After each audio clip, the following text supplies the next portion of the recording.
Matthew 5 is where we're at. Just give me one sec here. I'm going to get rid of some wires. There we go. Get rid of these wires. Well, I'm looking forward to this. It's good to grab a guitar and sing your heart out. Do you ever do that? You ever grab your guitar and sing your heart out? Good. Well, here's where we're at today, encountering Jesus, his words, his ways, and his presence. And if you are just joining us, we've been in this for a few weeks, and we're going to be in it for a few more weeks as we are walking through the Sermon on the Mount, Matthew 5, 6, and 7. So here's what we're looking at. We're asking these questions. What is Jesus teaching in his words? What is he modeling for us in his ways? And how do we encounter him in a deeper way when it comes to knowing his presence in our lives today? And the big idea with that is that, we're not just part of a club who gets together once a week and we just remember this man who walked the earth and said nice things and so on and so on. But we believe we serve the risen Christ. We believe that he is alive. We believe that his spirit dwelling in the believer makes all the difference in the world, and that's where we're going with this series today, okay? So as we walk through it, here's what I want us to walk away with every week. I want us to be asking, the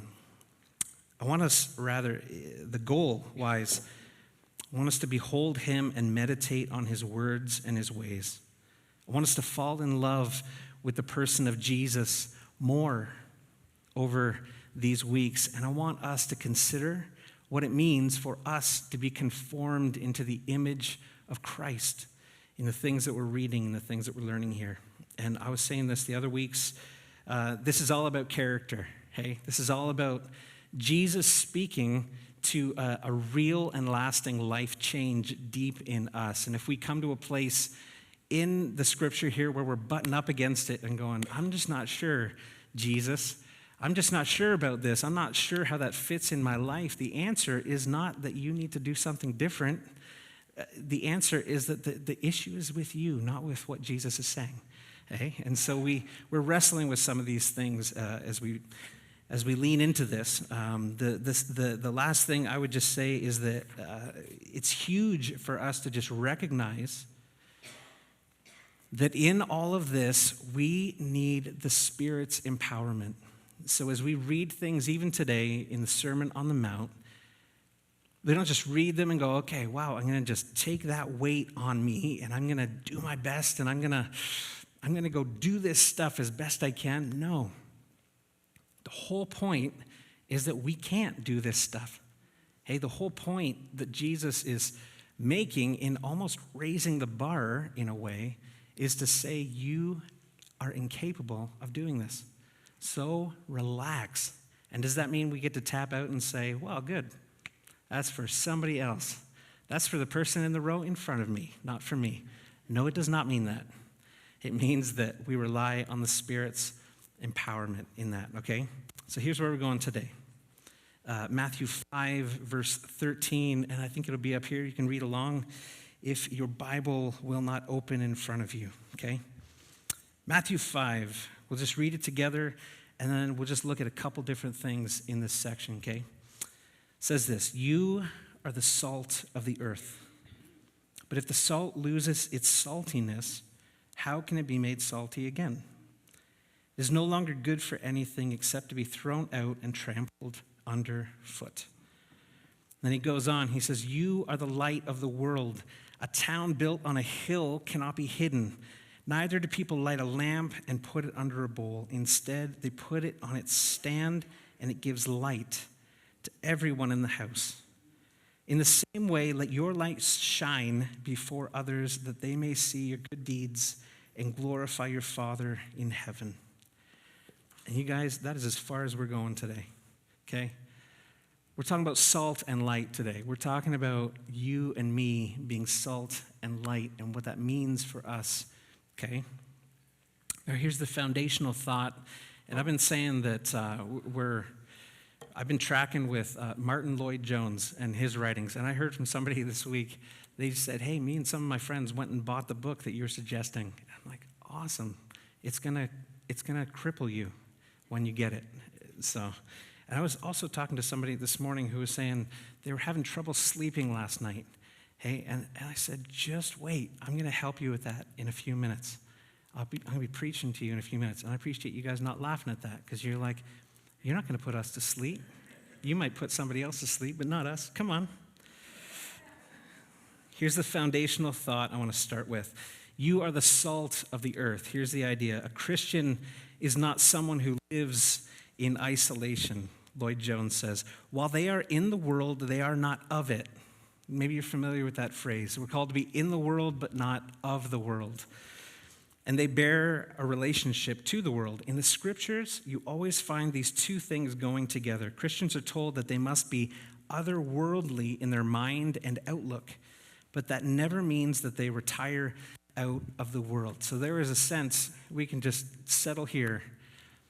We're called to be in the world. We're not called to retreat. We're not called to ignore our neighbors, our community. We're not called to do that, but we are called to be salt and light in the world. I want you to notice two things, okay? How Jesus is describing the world and how Jesus is describing the Christian here, okay?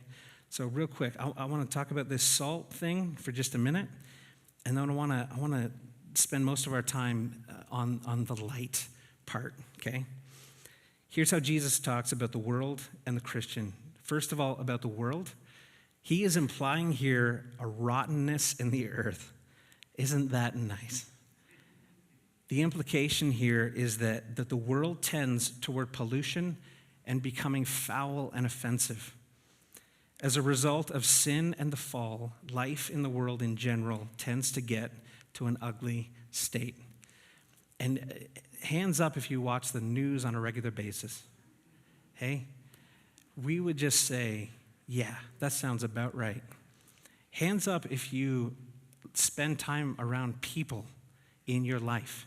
You live with people, you work with people, you sit in a church with people, and you would say, yeah, you know what? Things are not always great. There is not always. Anyway, enough said. I see people poking people. Here's what Jesus says about the Christian. Just like salt, the Christian acts as a preservative or an antiseptic, acting to preserve health. That is the call, to be salt in the world. It is this picture of being a preservative or an antiseptic. The Christian is a person who is essentially different from everybody else, okay? And that's where we're going to land on this. It is a call to be different from the culture around you. The Christian is a person who is essentially different from everybody else. They are as different as the salt is from the meat into which it is rubbed. They are as different as the salt is from the wound into which it is put. There is a call to the Christian to be different. It's okay if you feel out of step with culture.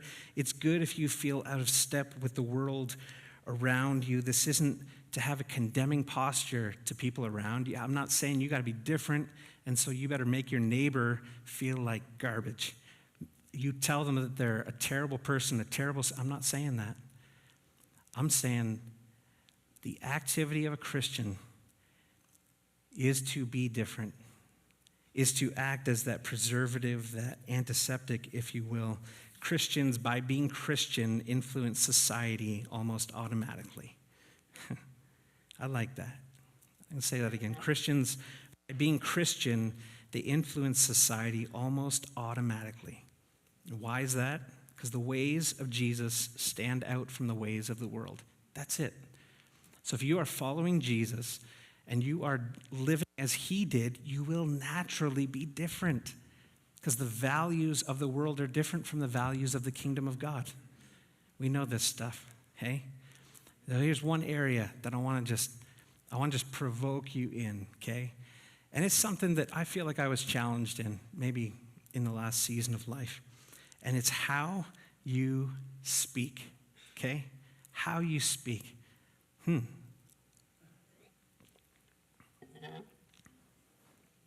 Sometimes I think we can be loose in our speech.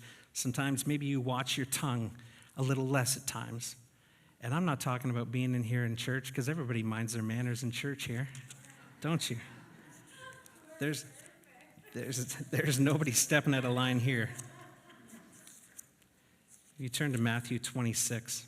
This is just something that's stuck with me. I heard another pastor say this, and I had never thought of this before. Matthew 26, verse 69 to 73. When it comes to the way I speak, I mean, we can all be good in church, but sometimes, maybe you're at work, you're away from your Christian friends, and maybe there's an off-color joke. Maybe there's words that I wouldn't use that in church. But here I am. Sometimes when I get around these people, when I get around this place, I don't know, something just kind of shifts in me. And hear this, Matthew 26, 69. Now Peter was sitting out in the courtyard, and a servant girl came to him. This is when Jesus is about to go to the cross, and Peter's about to deny him, okay? This servant girl says, "You also were with Jesus of Galilee," she said. But he denied it before them all. "I don't know what you're talking about," he said. And then he went out of the gateway, where another servant girl saw him and said to the people, "This fellow was with Jesus of Nazareth." He denied it again with an oath, "I don't know the man." And after a little while, those standing there went up to Peter and said, "Surely you are one of them. Your accent gives you away." Does your accent give you away? Does the way you speak give you away?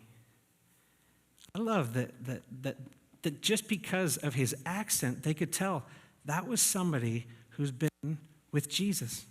You know how I can tell? I can tell by the way he speaks. I can tell by his accent. I can tell there's something in his voice that tells me he's been with Jesus. Can people tell that you've been with Jesus? Would your coworkers say that? Would your best friends say that? I don't know. I want us to consider that today. I love that, though. His accent gives him away. His accent gives him away. One day, a coworker of mine heard me a few months ago, and you're like, oh my gosh, what's he going to say? A coworker of mine heard me. We were in the group home. I picked up my phone, and I just stepped to the side. I probably shouldn't have. And it's a telemarketer. And God bless the telemarketer, because you know what? Nobody wants to be a telemarketer. So just go easy on them, And so I said to this guy, and I didn't know my coworker was listening around the corner. I just said, "Hey, I appreciate you caring about my phone plan so much. Do you care that I have the best phone plan in the world? I appreciate that. I'm not changing it today, but you know what? Thanks for the call, and have yourself a good day." And I hung up. And my coworker comes up to me, and she just goes, "You are about the nicest person in the world." Because I think I usually just swear at those people. I usually do something else when they call me. And that's not to pat me on the back, but you know what it is? It is to say that somebody's watching. And I didn't know that day that she was around the corner listening. Or else, I don't know. I'm glad I was nice to that guy on the phone that day. Does your accent give you away?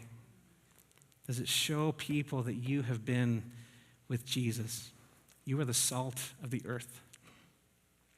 Jesus goes on, he says, "You are the light of the world," okay? So let's camp out here for a minute. It's one of those statements which should also always have the effect of making us lift up our heads, causing us to realize once more what a remarkable and glorious thing it is to be a Christian. You are the light of the world. Now, here's the thing. Jesus, in John 8:12, he said, "I am the light of the world." He said, "Whoever follows me will never walk in darkness, but will have the light of life." So which one is it? Sometimes I would get these scriptures mixed up. Am I the light of the world? Is he the light of the world? Are we the light of the world? Who's the light of the world? What's going on? And the answer is yes. The answer is yes, it's both. He is the light of the world, and we are the light of the world. But it's a reminder that we are the light of the world because he is the light of the world. It is only because of our relationship to him that we have anything at all to shine. Hey, you've heard the analogy of something like the moon is not the source of light, but it's something that reflects light. Hey, the moon is not light, but it is only light because it's near the sun. So, similar kind of thing. He is the light of the world. We are the light of the world. And I'll just say this. People are watching you. Like we just said, people are watching you. People notice light. They notice light. We live in St. Thomas, which is not far from Talbotville. And in Talbotville, there's this huge greenhouse. And I know there's probably greenhouses around here that I've never even seen yet. And so you guys know what I'm talking about. At nighttime, that thing's glowing like a nightlight. Like you can see it from miles away. It looks like something has crashed and there's like a giant fire or something. Like when you're miles away, you see this glow coming from it. You know what? People see light. They notice light. You take your phone. You ever do this? And you got your little light and you're doing something and then you forget and you just put it in your pocket with the light on and you got somebody coming up to you really mindful, thoughtful, and they go, hey, your light's on, because it's shining through your pocket. Do you have that? People notice. People notice the light. And I got to say, for myself, I notice the light of Christ in people all the time. There's a joy in someone's eyes. There's a sense of hope in their voice. There's a steadfastness in their life. We can notice that in each other, don't we? There's times where you just recognize it in somebody's eyes and you're like, there's something about you. And I won't start to pick out people right now as much as I'm tempted to, but you can see it in people's eyes. Or you just go, there's something different about you. What is it? What's going on with you? Function of light is to shine. That's it. It's got one job. It's got one function. It is to shine. That's it. So when it comes to being the light, I want you to ask some good questions here, okay? When it comes to being the light, there is a sense that we are called to be different in this world. We are called to walk with people at times who maybe live differently, who need to be affected by the light that is in us. Here's what I want you to ask. Do I have friends who are far from Christ? Do I have that in my life right now? Or have I insulated myself from those who need Christ?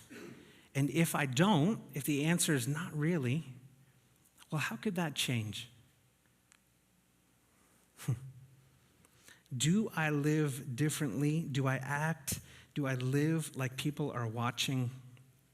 And do I act in a way that points people to Jesus?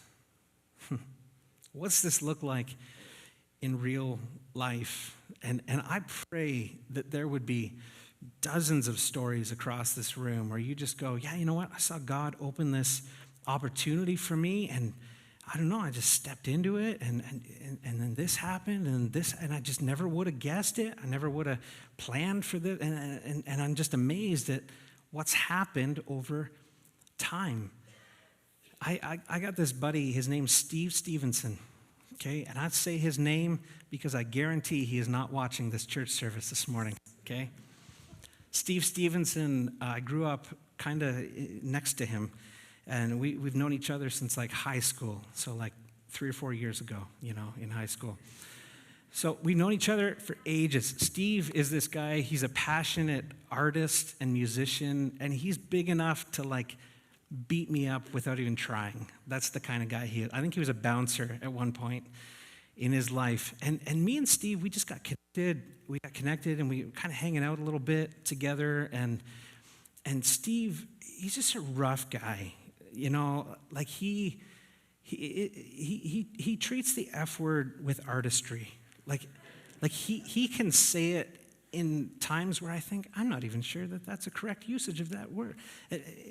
Every other sentence at times, it's colorful. And he calls me God boy. I think it's to make fun of me. And he'll be talking about something, and he'll go, hey, what do you think about that, God boy? And I'd say, shut up, Steve, don't call me that, Show some respect.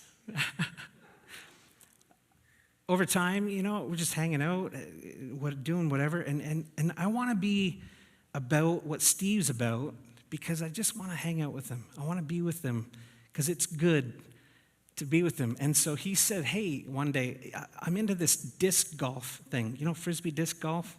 I see some nodding heads.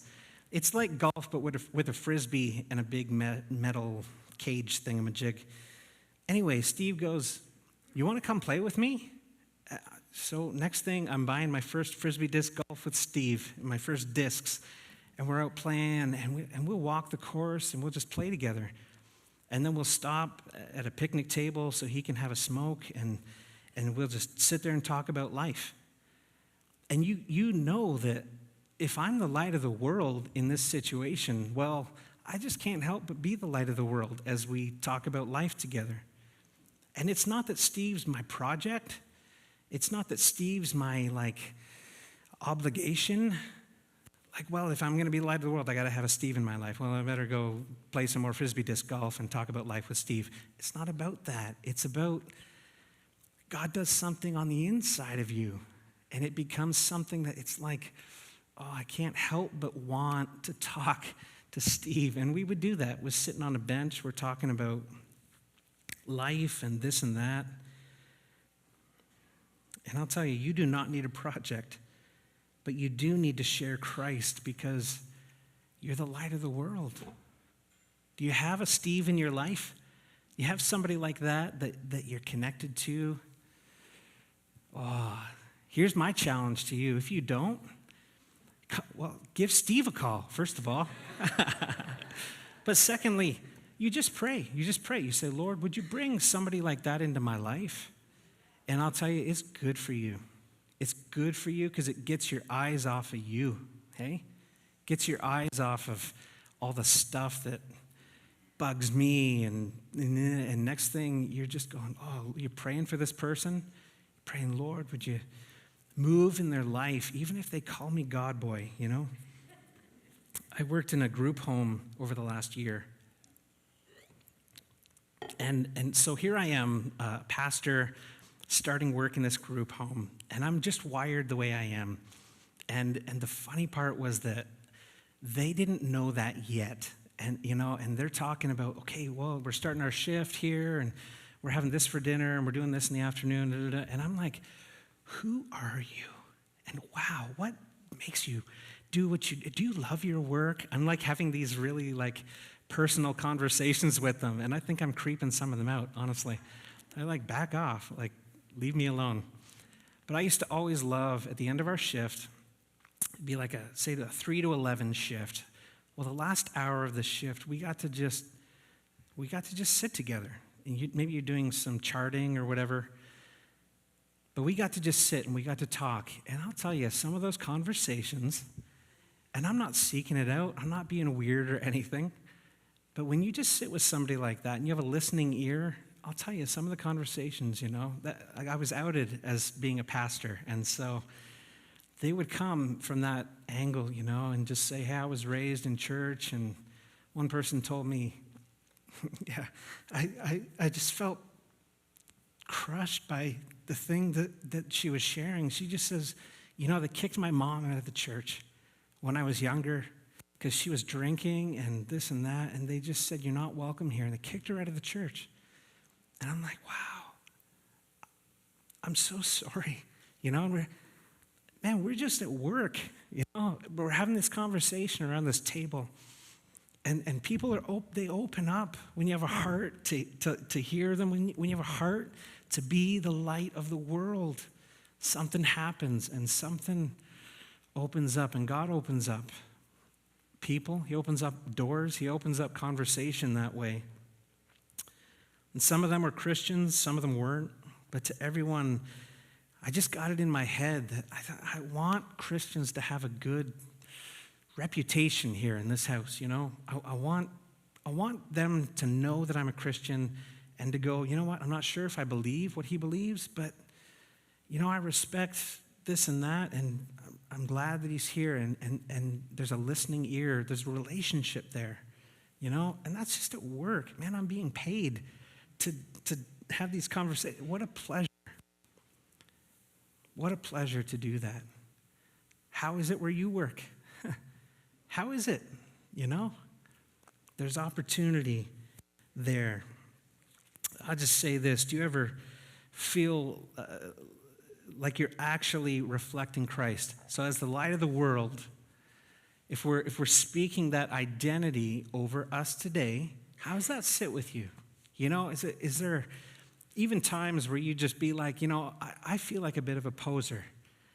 I'm just not sure that I would proudly wave the flag of light of the world right here.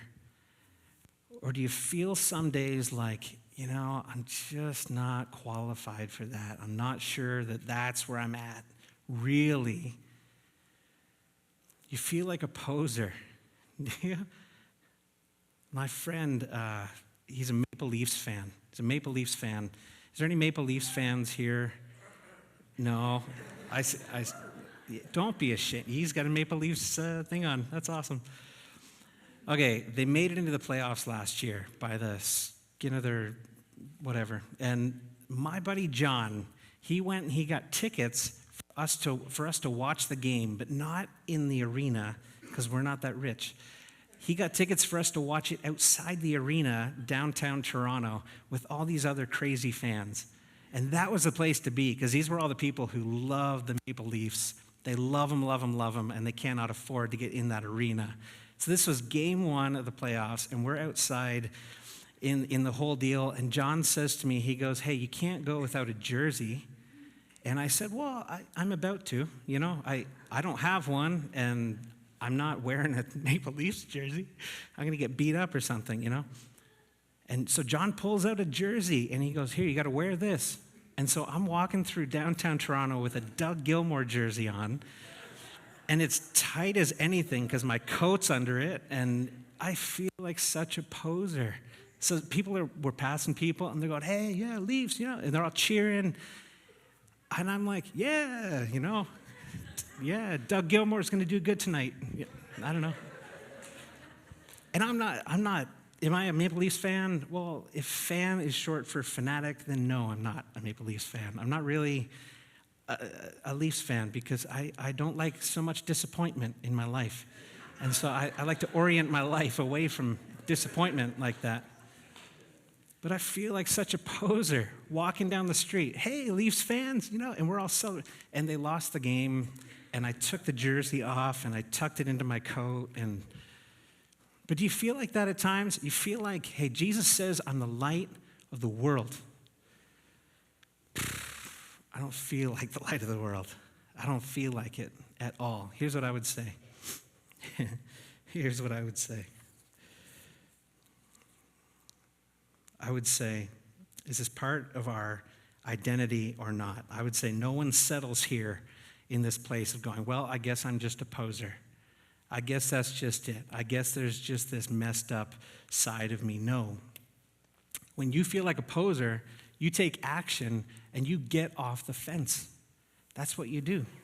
You either take that Gilmour jersey off or you cheer even louder when people pass you on the sidewalk. Nobody stays like that. Nobody stays on the fence.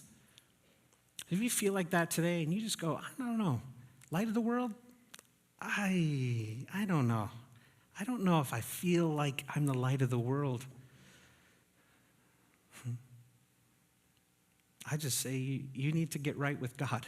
If that's where you're at, you need to get right with him and let him turn things around. I would just say don't stay in that place. Don't be a poser. And don't cheer for the Leafs if you can help it. It's our identity. It's our identity. It's our identity. I don't try to be a Woodman. That's my last name. It's not like I wake up in the morning and I go, okay, I'm going to be a Woodman today. If there's any effort in that, it's I need to press into Jesus. I need my relationship with him to be close. I need to decrease so that he would increase. If there's any effort on our part, it's that. It's, Lord, I need to decrease that you would increase. If I don't feel like the light of the world today, I just say if you're doing life in front of people like my friend Steve, it's not a call to be plastic in front of him. It's not a call to just fake it in front of him, but it's a call to be real and say, you know what? If I'm not feeling like the light of the world, Steve, you know what? I'm struggling with this, but you know what? I know that God's been faithful in the past, and he'll be faithful again in the future, and I would just love for him to see me. If I'm wrestling with something like that, that's awesome. I want him to see that intimate relationship that I know with Christ. You're the light of the world. I hope you know it this morning. Now, I want to just shift gears a little and think about this in terms of,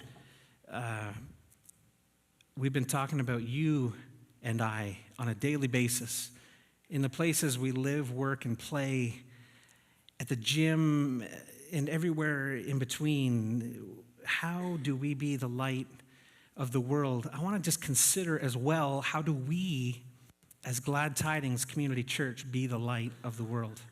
How do we, as a church, be a light in our community? How do we, as a church, love our community? How do we do that? And I hope that you're leaning into this. I hope that you're not just sitting there thinking, yeah, how do you? As if like you're not going to take ownership of how the church does that.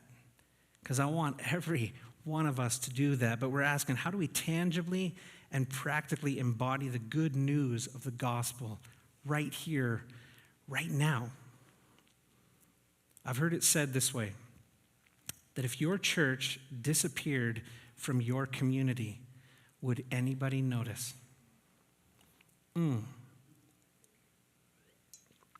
If your church disappeared from your community, would anybody notice? We, as a church, are called right here in our community. Yeah. Can I just say that there's something unhealthy? I mentioned this earlier. There's something unhealthy that develops in us personally when we get our eyes off of how we share the love of Christ with others. And there is something unhealthy that can happen in a church when a church gets its eyes off of sharing the love of Christ with its community. Something unhealthy that develops in us when our focus is not on sharing the love of Christ with those far from him. We become inwardly focused in an unhealthy way. Somehow there's a good balance we need to strike in that. And so here's what I want to just put in front of you today. I want to say practically for us, as we consider collectively how to love our community. I think one specific way we do this is in loving the next generation of kids right here in our community. I think one practical way we do this is that we come alongside young families to serve them and love them right here in our community. It's one thing for those of us who would sit here and be like, yeah, I've been part of the church I've talked to some of you. I've been here for 30, 40, 50, been here for 90 years. I was here the day they opened the doors. It's another thing. It's another thing for a young person who's never heard, and they live right around the corner here. For us to have a heart for those people is huge. It's huge. We do this already in an ongoing way on Sundays right here. You just ask any Sunday school teacher that's active here. Anybody who's tried to wrangle children, you know that it's happening here. And it's happening. It's awesome.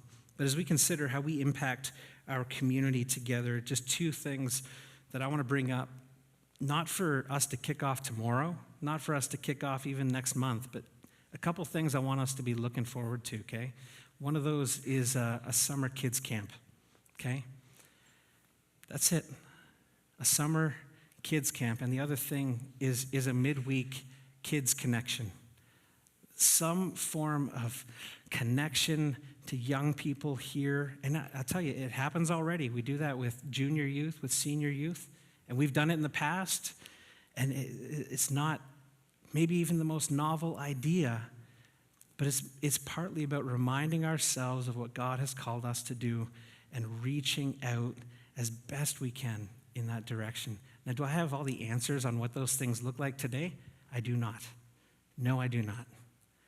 But I want to put it in front of us as a church because I think it's important for us to start getting that into our heart right now. Okay?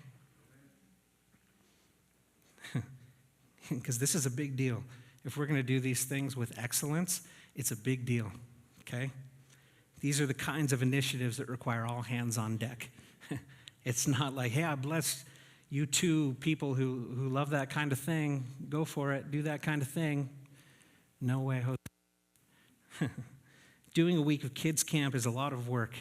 I've done my share, and you sleep in the next day. All day, you sleep in hard. You do that. It's a lot of work. But I would just say being the light of the world to the next generation is what we're called to do. Is it a lot of work? Oh, you bet. It's a lot of work. But it's what we're called to do. Demonstrating the love of Christ to young families, it's what we're called to do. Is it a lot of work? You betcha. Connecting with kids midweek takes a lot of care. This phrase comes to mind, though, that in a world of people who couldn't care less, we will be people who couldn't care more. Hey? And we look at the young people in our community, when we look at the young families in our community, and they are living in a world of people who couldn't care less at times, it feels like. I remember being a young dad, a young couple, and just going, what on earth are we doing? I remember when they gave us Nathan from the hospital. I said, are you sure we're allowed to take this home? Do you know who we are? Like, you trust us with this? As a parent, sometimes you just feel like, I just don't even know which way's up. And in a world that couldn't care less at times, could we be a church who couldn't care more? Could we be known with that kind of DNA in us? I pray it would be true. So again, I'm not here to talk about specifics, but we will shortly. But I do want to get this on your minds, okay? I want you to get it in your minds because these are things that I'm thinking about. These are things I'm praying about. These are things that I'm asking God, how's it going to happen? And I'll tell you, it's not going to happen by this guy right here. It's going to happen by us coming together and caring more than anyone. Anyway, would you stand with me, please? Because if you do, it means I'm wrapping up. Is that okay?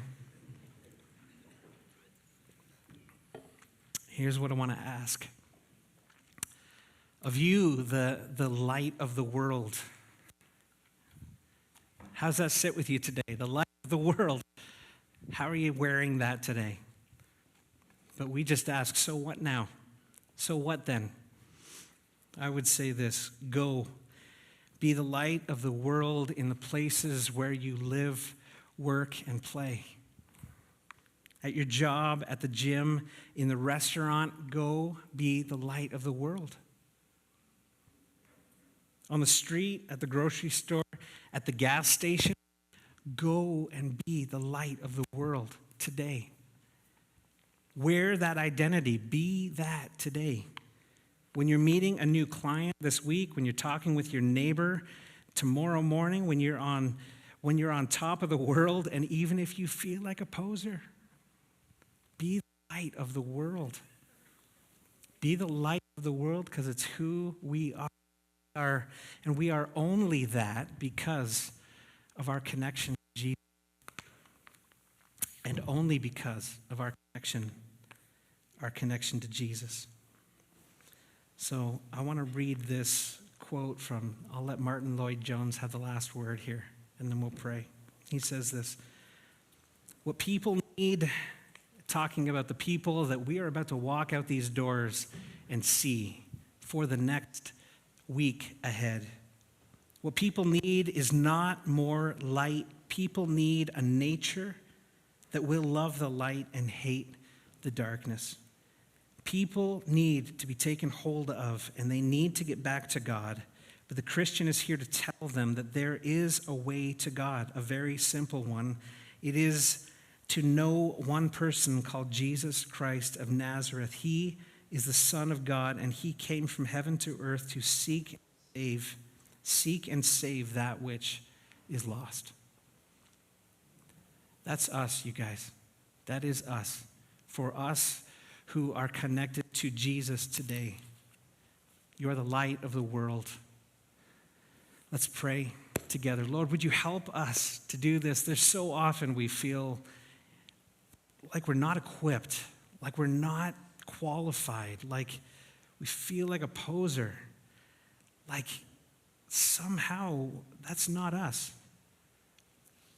We love the voice of our gracious Savior who calls us the light of the world. And so for those of us maybe who we're just a little uncomfortable with that, we're just a little unsure of that, would you do a work of grace in our lives today?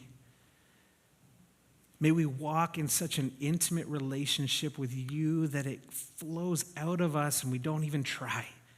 We don't even work it up. We don't make it up. We don't live like a poser, but we're just in love with you and it overflows in our life. We thank you that you are the light of the world and there is no hope apart from you.